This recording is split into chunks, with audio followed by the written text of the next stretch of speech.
Hello student, प्यारे बच्चों। मैं आज आप लोगों को क्लास 10th का बिहार बोर्ड का मैथ पढ़ाने जा रहा हूँ। क्लास 10th के गणित में मैथ में मैं सबसे इम्पोर्टेंट टॉपिक चैप्टर त्रिकोणमिति को लिया हूँ, क्योंकि सबसे अधिक प्रश्न त्रिकोणमिति से ही पूछे जाते रहे हैं। 2023 के बोर्ड एग्ज़ाम में लगभग 40% प्रश्न त्रिकोणमिति से पूछे गए थे, लेकिन प्रत्येक वर्ष कम से कम 25% प्रश्न जरूर त्रिकोणमिति से पूछे जाते रहे हैं। इसलिए मैं त्रिकोणमिति को चैप्टर को आप लोगों को बताने का सबसे पहले प्रयास किया हूँ। आइए देखते हैं। त्रिकोणमिति गणित की एक ऐसी शाखा है जिसके अंतर्गत त्रिभुज की भुजाओं और त्रिभुज के कोणों में संबंध ज्ञात किया जाता है। गणित त्रिकोणमिति के पिता हिप्पार्कस को माना जाता है, फादर ऑफ ट्रिगोनोमेट्री। इसी प्रकार फादर ऑफ मैथमेटिक्स आर्किमिडीज को कहा जाता है। त्रिकोणमिति में मुख्य गणितज्ञों का योगदान रहा है थेल्स महोदय, पाइथागोरस और भारतीय गणितज्ञ आर्यभट्ट। Thales, Pythagoras, Aryabhata. त्रिकोणमिति का शाब्दिक अर्थ क्या होता है? त्रिकोणमिति 3 शब्दों से मिलकर बना है। ट्रिगोनोमेट्री, ट्री का अर्थ हुआ 3, गोनो का अर्थ होता है भुजा, मेट्री का अर्थ होता है मापन, अर्थात 3 भुजाओं का मापन। लेकिन त्रिकोणमिति में हम केवल 3 भुजाओं का ही मापन नहीं करते हैं, 3 भुजाओं के साथ साथ कोणों का भी मापन होता है और भुजाओं और कोणों में आपस में संबंध भी ज्ञात किया जाता है। तो पहले हम जानें कि त्रिभुज कितने प्रकार के होते हैं, थोड़ा सा इस जान लें। त्रिभुज के प्रकार भुजा के आधार पर त्रिभुज 3 प्रकार के होते हैं। समबाहु त्रिभुज, जिस त्रिभुज में तीनों भुजाएं बराबर हों, एक ही माप की हों, तो उसे कहते हैं समबाहु त्रिभुज। जिस त्रिभुज में केवल 2 भुजाएं बराबर हो, तीसरी भुजा बराबर नहीं हो, उसे कहते हैं समद्विबाहु त्रिभुज। लेकिन अगर जिस त्रिभुज में तीनों भुजाएं अलग अलग माप की हों, उसे विषमबाहु त्रिभुज कहते हैं। अब कोण के आधार पर भी त्रिभुज 3 प्रकार के होते हैं। न्यून कोण त्रिभुज, समकोण त्रिभुज, अधिक कोण त्रिभुज। न्यून कोण त्रिभुज उस त्रिभुज को कहा जाता है जिस त्रिभुज में तीनों कोण 90 डिग्री से कम हों, उसे न्यून कोण त्रिभुज कहा जाता है। समकोण त्रिभुज उस त्रिभुज को कहा जाता है कि जिस त्रिभुज में कम से कम एक कोण सम हो, अर्थात 90 डिग्री के बराबर हो, उसे समकोण त्रिभुज कहते हैं। अधिक कोण त्रिभुज उस त्रिभुज को कहा जाता है त्रिभुज के तीनों कोणों में कोई एक कोण 90 डिग्री से अधिक हो, उसे अधिक कोण त्रिभुज कहा जाता है। लेकिन हम लोगों को त्रिकोणमिति में अध्ययन करना है समकोण त्रिभुज के ही विषय में। समकोण त्रिभुज, एक त्रिभुज समकोण त्रिभुज कहलाता है यदि उसमें एक कोण सम हो, अर्थात 90 डिग्री के बराबर हो, उसे समकोण त्रिभुज कहता है। जैसे इस त्रिभुज में 90 डिग्री यहाँ है, कोण बी 90 डिग्री है। समकोण त्रिभुज में समकोण के सम्मुख, अर्थात 90 डिग्री के सम्मुख जो भुजा होती है, वो सबसे बड़ी भुजा होती है, उसे हम कर्ण कहते हैं। इस त्रिभुज में यह भुजा AC है, इसे ही कर्ण कहते हैं। समकोण त्रिभुज में जिस कोण की बात करते हैं, जैसे इसमें हम बात करते हैं कोण C की, तो इसे कोण थीटा माना गया है, तो कोण थीटा के सामने वाली भुजा लंब कहलाती है। त्रिभुज में थीटा के सामने वाली भुजा क्या कहलाती है? लंब। अब बच जाती है जो एक शेष भुजा, उसे ही आधार कहते हैं। आधार का इंग्लिश बेस होता है, कर्ण का इंग्लिश हाइपोटेनस होता है, जिसे ए से संबंध संकेत किया जाता है। लंब का अंग्रेजी परपेंडिकुलर होता है, जिसे P से संकेत किया जाता है। आधार को B से संकेत किया जाता है। समकोण त्रिभुज की तीनों भुजाओं में निम्न संबंध होता है, जैसे कर्ण स्क्वायर बराबर आधार स्क्वायर जोड़ लंब स्क्वायर। इसे पाइथागोरस प्रमेय कहते हैं, क्योंकि सबसे पहले पाइथागोरस महोदय ने ही इसे क्या किया था? सिद्ध किया था। इसी को संकेत रूप में H स्क्वायर बराबर P स्क्वायर जोड़ B स्क्वायर या सूत्र, इस सूत्र को आप लोग एकदम याद कर लेंगे। इसी सूत्र से हम या भी 3 भुजाओं का अलग अलग मान कैसे निकालते हैं। H बराबर हो जाता है √P² जोड़ B²। बी बराबर होता है under root H square minus P square, P बराबर होता है under root H square minus B square, अर्थात कर्ण बराबर होता है अंडर रूट लंब स्क्वायर जोड़ आधार स्क्वायर, बेस बराबर होता है आधार बराबर होता है अंडर रूट कर्ण स्क्वायर माइनस लंब स्क्वायर। इसी प्रकार लंब बराबर होता है अंडर रूट कर्ण स्क्वायर माइनस आधार स्क्वायर। तो ये सूत्र हो गए। अगर त्रिभुज की कोई भी दो भुजा मालूम है, अगर लंब मालूम है, आधार मालूम है, हमें कर्ण नहीं मालूम है, तो इस सूत्र का उपयोग करके हम कर्ण ज्ञात कर सकते हैं, अर्थात h बराबर अंडर रूट पी स्क्वायर जो बी स्क्वायर।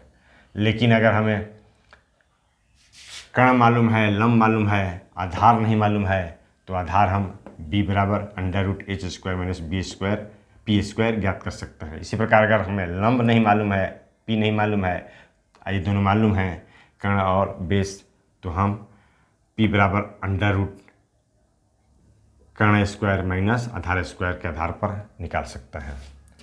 अब जैसे तीन भुजाएं हो गई कर्ण, लंब, आधार, तो किसी भी समकोण त्रिभुज की भुजाओं के अनुपातों को समकोण त्रिभुज में कोणों से संबंधित किया जाता है, उसे ही त्रिकोणमितीय अनुपात कहते हैं। तीन भुजाएं हुई, तीन भुजाओं के अनुपातों के आधार पर 6 त्रिकोणमितीय अनुपात होते हैं। जैसे मान लीजिए कि लंब और कर्ण के अनुपात, लंब बटा कर्ण बराबर पी बटा एच बराबर साइन थीटा, इसे शॉर्ट में साइन थीटा कहते हैं। इसी प्रकार आधार बटा कर्ण, आधार बटा कर्ण बराबर बी बटा एच बराबर कोसाइन, शॉर्ट में कॉस थीटा कहते हैं। लंब बटा आधार बराबर पी बटा बी, पी बटा बी, लंब बटा आधार पी बटा बी, इसे टेंजेंट थीटा कहते हैं, शॉर्ट में टेन थीटा। अब इसी का व्युत्क्रम चलते हैं, कर्ण बटा लंब, कर्ण बटा लंब एच बटा पी बराबर कोसेकेंड थीटा, शॉर्ट में कोसेक थीटा कहते हैं। कर्ण बटा आधार, कर्ण बटा आधार एच बटा बी बराबर सेकेंड थीटा, शॉर्ट में सेक थीटा कहते हैं। आधार बटा लंब, आधार बटा लंब बी बटा पी कोटेंजेंट थीटा, शॉर्ट में कोट थीटा कहते हैं। तो इस प्रकार तीन कर्ण, लंब, आधार, तीन भुजाओं के आधार पर उनके अनुपातों से हम 6 त्रिकोणमितीय अनुपात ज्ञात करते हैं। तो इसके आधार पर हम सूत्र भी निकालते हैं, जैसे साइन थीटा आगे, लेकिन हम लोग हमेशा शॉर्ट नेम का ही प्रयोग करेंगे, जैसे sine, cos, tan, cot, sec, cosec, sine theta, cos theta, tan theta, cot theta, sec theta, cosec theta. Sine का व्युत्क्रम होता है कोसेक थीटा, साइन थीटा बराबर 1 बटा कोसेक थीटा, कोसेक थीटा बराबर 1 बटा साइन थीटा, कॉस थीटा बराबर 1 बटा सेक थीटा, सेक थीटा बराबर 1 बटा कॉस थीटा, टैन थीटा बराबर 1 बटा कॉट थीटा, कॉट थीटा बराबर 1 बटा टैन थीटा। टैन थीटा बराबर पी बटा बी, अर्थात लंब बटा आधार होता है। इसको हम इस तरह भी लिख सकते हैं, पी बटा एच बटा बी बटा एच, इससे कट जाएगा तो कोई अंतर नहीं पड़ेगा, लेकिन इससे पी बटा एच बराबर क्या होता है साइन थीटा, बी बटा एच होता है आधार बटा कर्ण बराबर होता है कॉस थीटा। तो इस तरह टैन थीटा बराबर साइन थीटा कॉस थीटा। एक और सूत्र निकल कर आया, टैन का व्युत्क्रम होता है कॉट थीटा, तो कॉस थीटा बटा साइन थीटा हो गया, कॉट थीटा बराबर कॉस थीटा बटा साइन थीटा। तो 6 त्रिकोणमितीय अनुपात के आधार पर हम 8 सूत्र भी निकाल लेते हैं। अब इस त्रिकोणमितीय अनुपातों को एक और याद करने का ट्रिक है, लाल बटा काका, एल ए एल के ए। एल बराबर होता है लंब, यहाँ एल से मतलब है लंब, आधार बराबर आधार, ए बराबर आधार, के बराबर कर्ण। इसी को अब मान लीजिए कि एल बटा के, एल बटा के बराबर होता है लंब बटा कर्ण बराबर साइन थीटा। इसी प्रकार ए बटा के बराबर आधार बटा कर्ण बराबर कॉस थीटा, एल बटा ए, एल बटा ए लंब बटा आधार बराबर टैन थीटा। अब इसका व्युत्क्रम चलता है, के बटा एल, के बटा एल कर्ण बटा लंब बराबर कोसेक थीटा, के बटा ए, के बटा ए कर्ण बटा आधार बराबर सेक थीटा, ए बटा एल, ए बटा एल आधार बटा लंब बराबर कॉट थीटा। तो इस 6 त्रिकोणमितीय अनुपात इस सूत्र के आधार पर भी हम याद कर सकते हैं, लाल बटा काका। तो इस प्रकार हुआ, ये हमारा 6 त्रिकोणमितीय अनुपात, 8 सूत्र निकले। इसका त्रिभुज की तीनों भुजाओं में संबंध जो होता है कर्ण स्क्वायर और आधार स्क्वायर जो लंब स्क्वायर, इसे हमेशा याद रखना चाहिए। इसे पाइथागोरस प्रमेय कहते हैं। सर्वप्रथम पाइथागोरस महोदय ने ही इसे सिद्ध किया था। तो एक बार और हम इसको रिवाइज कर लेते हैं। फादर ऑफ मैथमेटिक्स आर्किमिडीज को कहा जाता है। फादर ऑफ त्रिगोनोमेट्री हिपार्कस को कहा जाता है। त्रिकोणमिति में प्रमुख योगदान देने वाले गणितज्ञ हैं थेल्स, पाइथागोरस, आर्यभट्ट। त्रिकोणमिति में का अर्थ होता है त्रिगोनोमेट्री। ट्रिगोनोमेट्री, ट्री अर्थात तीन, गोनो माने भुजा, मेट्री माने मापन, तीन भुजाओं का मापन। लेकिन त्रिकोणमिति में हम केवल तीन भुजाओं का ही मापन नहीं करते हैं, तीन भुजाओं के साथ साथ तीन कोणों का भी मापन होता है और भुजाओं और कोणों में आपस में संबंध भी ज्ञात किया जाता है। त्रिभुज तीन प्रकार के माने भुजा के आधार पर भी तीन प्रकार के होते हैं, कोण के आधार पर भी। भुजा के आधार पर समबाहु अर्थात तीनों भुजाएं बराबर हों, समद्विबाहु दो भुजाएं बराबर हो, तीसरी भुजा बराबर नहीं हो, विषम बाहु तीनों भुजाएं अलग अलग माप की हों। कोण के आधार पर तीन प्रकार के होते हैं, न्यून कोण त्रिभुज, समकोण त्रिभुज, अधिक कोण त्रिभुज। त्रिभुज में अगर तीनों कोण 90 डिग्री से कम हो उसे न्यून कोण त्रिभुज कहा जाता है। अगर त्रिभुज में कोई एक कोण समकोण हो अर्थात 90 डिग्री के बराबर हो उसे समकोण त्रिभुज कहा जाता है। त्रिभुज में अगर कोई एक कोण 90 डिग्री से अधिक हो उसे अधिक कोण त्रिभुज कहा जाता है। समकोण त्रिभुज, त्रिकोणमिति में हम समकोण त्रिभुज का ही अध्ययन करते हैं, अर्थात जिस त्रिभुज में एक कोण 90 डिग्री के बराबर हो उसे क्या कहते हैं, समकोण कहते हैं। समकोण त्रिभुज में 90 डिग्री के सामने वाली भुजा, समकोण के सामने वाली भुजा सबसे लंबी भुजा तो होती है जिसे कर्ण कहते हैं। और समकोण त्रिभुज में जिस कोण की बात होती है उसे कोण थीटा कहते हैं। तो थीटा के सामने वाली भुजा लंब कहलाती है और शेष जो बचाती है उसे आधार कहते हैं। समकोण त्रिभुज में तीनों भुजाओं में निम्न संबंध होता है, कर्ण स्क्वायर बराबर आधार स्क्वायर जो लंब स्क्वायर। इसे संकेत रूप में इस तरह भी सूत्र है यथि करते हैं, एच स्क्वायर बराबर पी स्क्वायर जोड़ बी स्क्वायर। अगर कोई दो भुजा ज्ञात है तीसरी भुजा नहीं ज्ञात है तो हम इस तरह उसे ज्ञात कर सकते हैं, एच बराबर अंडर रूट पी स्क्वायर जोड़ बी स्क्वायर, बी बराबर under root H square minus P square, P बराबर under root H square minus B square.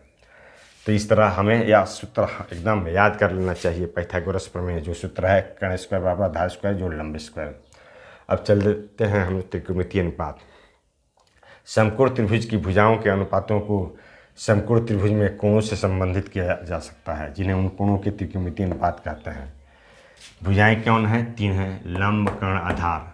अगर लंब और कर्ण के अनुपात को कोण से संबंधित किया जाए तो क्या कहते हैं, लंब बटा कर्ण बराबर पी बटा एच बराबर साइन थीटा, आधार बटा कर्ण बराबर पी बटा एच कॉस थीटा, लंब बटा आधार पी बटा बी टेन थीटा।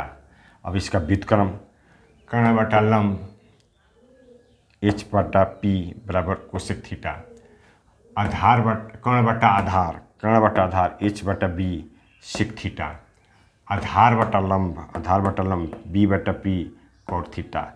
6 त्रिकोणमितीय अनुपात हुए। इनसे सूत्र भी निकाला जाता है, साइन का व्युत्क्रम कोसेक होता है, साइन थीटा बराबर 1 बटा कोसेक थीटा, कोसेक थीटा बराबर 1 बटा साइन थीटा, कॉस थीटा बराबर 1 बटा सेक थीटा, सेक थीटा बराबर 1 बटा कॉस थीटा, टेन थीटा बराबर 1 बटा कॉट थीटा, कॉट थीटा बराबर 1 बटा टेन थीटा। अब टेन थीटा को अगर पी बटा बी लिख दें तो इस तरह भी लिख सकते हैं, पी बटा एच बी बटा एच, एच कट जाएगा तो कोई अंतर नहीं पड़ेगा, लेकिन इससे पी बटा एच होता है साइन थीटा, बी बटा एच होता है कॉस थीटा। इस तरह टेन थीटा बराबर होगा साइन थीटा बटा कॉस थीटा। टेन का व्युत्क्रम होता है कॉट थीटा अर्थात कॉस थीटा बराबर साइन थीटा। तो इस तरह 8 सूत्र भी निकल के आए।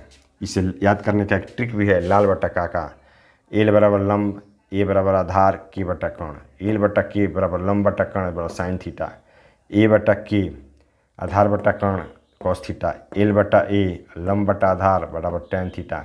इसका व्युत्क्रम हो जाएगा के बटा एल कर्ण बटा लंब बराबर कोसेक थीटा, के बटा ए कर्ण बटा आधार बराबर सेक थीटा, ए बटा एल आधार बटा लंब बराबर कोट थीटा।